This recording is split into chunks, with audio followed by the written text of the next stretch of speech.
দেখো ঠিক এইভাবে আমি এই মশলাগুলো বেঁধে দিয়েছি। হ্যাঁ, এখন আমি চুলাটা অন করে দিব। আর আমি এই যে ছোট চামচের 1 চামচ চিনি দিয়ে দিব স্বাদের জন্য। এই পর্যায়ে আমি এখানে 500 গ্রাম দুধ দিয়ে দিব। এটা আমার জাল করা দুধ।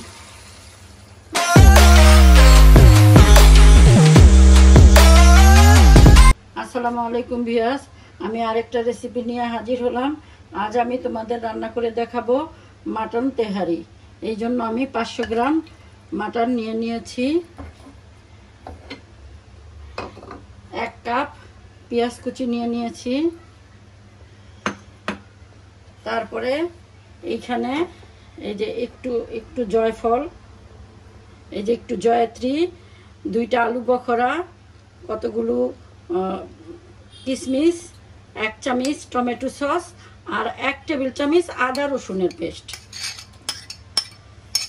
আমি আজ তোমাদের হাতে মেখে তেহারিটা রান্না করে দেখাবো। তারপরে দিয়ে দিব 2টা তেজপাতা।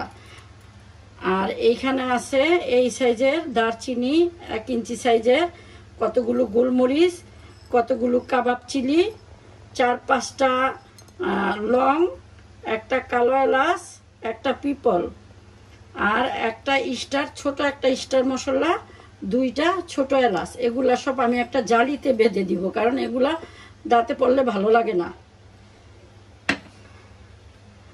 আর দিয়ে দিব আমি 1 কাপের মতো সরিষার তেল। দিয়ে দিব আমি 1 চা চামচ লেবুর রস। তারপরে দিয়ে দিব আমি 1 চা চামচ বাদাম পেস্ট। এখানে আছে কাজু বাদাম, কাঠবাদাম আর পেস্তা বাদাম মিলানো। তারপরে দিয়ে দিব 7-8টা কাঁচামরিচ। তারপরে দিয়ে দিব লবণ, 1 চা চামচের মতো লবণ। এটা আমি ভালো মতো হাতে মেখে নিব, সুন্দর মতো মেখে নিয়ে আমি 5 মিনিট একটু মেখে নিয়ে আমি প্রায় 20 মিনিটের মতো রেস্টে রাখবো। আরও বেশিক্ষণ রেস্টে রাখলে আরও ভালো লাগবে। এই যে দেখো ঠিক এইভাবে আমি এই মশলাগুলো বেঁধে দিয়েছি। হ্যাঁ, এখন আমি চুলাটা অন করে দিব। আর আমি এই যে ছোট চামচের 1 চামচ চিনি দিয়ে দিব স্বাদের জন্য। এখন এটা ঢাকা দিয়ে একদম কষানো পর্যন্ত অপেক্ষা করব। দেখো মাংসটা আমার কষানো হয়ে গিয়েছে। এই পর্যায়ে আমি এখানে 500 গ্রাম দুধ দিয়ে দিব। এটা আমার জাল করা দুধ, আমি এখানে পানি মেশাবো না। এখন এই দুধেই ওই নিবু আছেই, একদম লো আছেই এই মাংসটা সিদ্ধ হবে। আমরা সিদ্ধ হওয়া পর্যন্ত অপেক্ষা করি। আমার মাংস রান্নাটা হয়ে গিয়েছে, মাংসটা একদম নরম হয়ে গিয়েছে। আমি এখন চুলাটা অফ করে মাংসটা নামিয়ে নিব। এই হাঁড়িতে আমি পেঁয়াজ বেরেস্তা করেছি, ওই তেলেই আমি চাল দিয়ে দিব।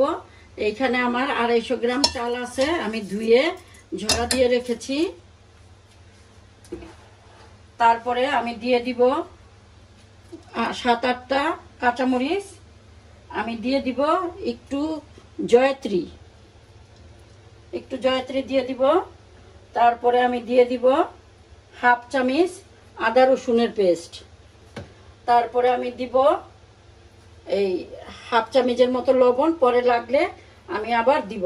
এখন আমি এটা হাত দিয়ে সুন্দর করে একটু কষলে মাখিয়ে নিব। তোমরা ভেবো না আমার হাতটা কিন্তু ধোয়াই আছে। এইভাবে মেখে, এটা কিন্তু সম্পূর্ণই আমি সরিষা তেল দিয়ে করছি। এইভাবে মেখে এখন আমি দিয়ে দিব পানি দিয়ে দিব। যেহেতু আমার 250 গ্রাম, আমি এইটা আমার 250 গ্রামেরই মগ, আমি 1.5 কাপ দিয়ে দিলাম। এখন আমি চুলাটা অন করে দিব আর দিয়ে দিব আমি এই মাংসগুলো। এইখানে যে আমি মাংসটার ভিতরে যে একটা গরম মশলার পুটলি দিয়েছি, ওইটা কিন্তু আমি উঠিয়ে নিব। এখন আমি 10 মিনিটের জন্য ঢাকা দিয়ে রাখবো। দেখো আমার পানিটা 10 মিনিটে কমে নিচে নেমে গিয়েছে। আমি একটা নিচে কড়াই দিয়ে দিয়েছি, আর উপরে আমি একটু গোলাপ জল দিয়ে দিব।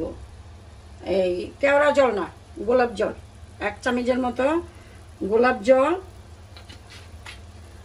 আর একটু পেঁয়াজ বেরেস্তা এখন দিব, পরে বাকিটা পরে দিব। একটু দিয়ে আমি ভালো মতো নাড়া দিয়ে আবারও ঢেকে রাখবো 10 মিনিটের জন্য। 10 মিনিট পরে আসলাম। এখন এই পোলাওটা আমি একটু উল্টিয়ে দিব, উপরেরটা নিচের দিকে দিব আর নিচেরটা আবার উপরের দিকে উঠাবো।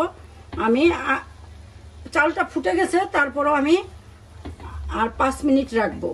5 মিনিট পরে আমি তোমাদের একেবারেই দেখো, এইভাবে বুঝতেই তো পারতেছো, একদম ঝরঝরা। আর দেখো এই যে ভাতটা নরম হয়ে গেছে।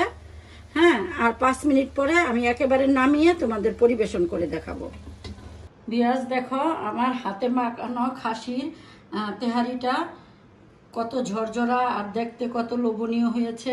তোমরা ঠিক আমার রেসিপিটা ফলো করে এইভাবে বানাবা।